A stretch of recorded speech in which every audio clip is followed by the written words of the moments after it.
Acupuncture treatment എടുക്കുന്ന sugar patients അവർക്ക് മധുരം അടങ്ങിയ ഭക്ഷണ സാധനങ്ങളൊക്കെ കഴിക്കാമോ, ഷുഗർ പഞ്ചസാരയൊക്കെ കഴിക്കാമോ, ഷുഗർ ഉള്ളപ്പോൾ എന്നുള്ള ക്വസ്റ്റ്യൻസ് ഒക്കെ ചോദിക്കാറുണ്ട്. അപ്പോൾ അവരോട് എന്താ പറയാ? അക്യുപഞ്ചർ ട്രീറ്റ്മെന്റ് എടുക്കുമ്പോൾ നമ്മൾ പറയാറുള്ളത് എല്ലാ ഭക്ഷണവും കഴിക്കാവുന്നതാണ്. പേഷ്യൻസിന് എല്ലാ ഭക്ഷണവും കഴിക്കാം, അതായത് മധുരം ഉൾപ്പെടെയുള്ള ഭക്ഷണങ്ങൾ കഴിക്കാമെന്നാണ് അതിന്റെ അർത്ഥം. ഓക്കെ, പക്ഷെ എല്ലാവർക്കും ഒരു കൺഫ്യൂഷൻ, പഞ്ചസാര കഴിക്കാൻ പറ്റുമോ എന്നുള്ളതാണ്. പഞ്ചസാര ആക്ച്വലി ഭക്ഷണമാണോ അല്ലേ എന്നുള്ളതാണ് നമ്മൾ മനസ്സിലാക്കേണ്ടത്. ഭക്ഷണം അല്ല പഞ്ചസാര. അതായത് ഷുഗർ ഉള്ള ആളുകൾക്കാണെങ്കിലും അല്ലാത്തവർക്കാണെങ്കിലും പഞ്ചസാര കഴിക്കുന്നത് ഒരിക്കലും ആരോഗ്യകരമായിട്ടുള്ള കാര്യമല്ല.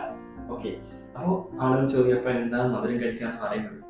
മധുരം എന്ന് പറയുന്നത് ആക്ച്വലി ഒരു ടേസ്റ്റ് ആണ്. ഓക്കെ, അപ്പൊ നാച്ചുറൽ ആയിട്ട് മധുരമുള്ള, അതായത് ഫ്രൂട്ട്സ് പോലെയുള്ള മധുരമുള്ള എല്ലാ ഭക്ഷണ പദാർത്ഥങ്ങളും കഴിക്കാം എന്നതാണ് നമ്മൾ പറയാറുള്ളത്. അപ്പൊ അക്യുപഞ്ചർ ചെയ്യുമ്പോൾ മധുരം എന്നുള്ള ടേസ്റ്റ് ഒഴിവാക്കേണ്ട ആവശ്യമില്ല. പക്ഷെ പഞ്ചസാര കഴിക്കുന്നത് ഒരിക്കലും ആരോഗ്യകരമായിട്ടുള്ള കാര്യമല്ല.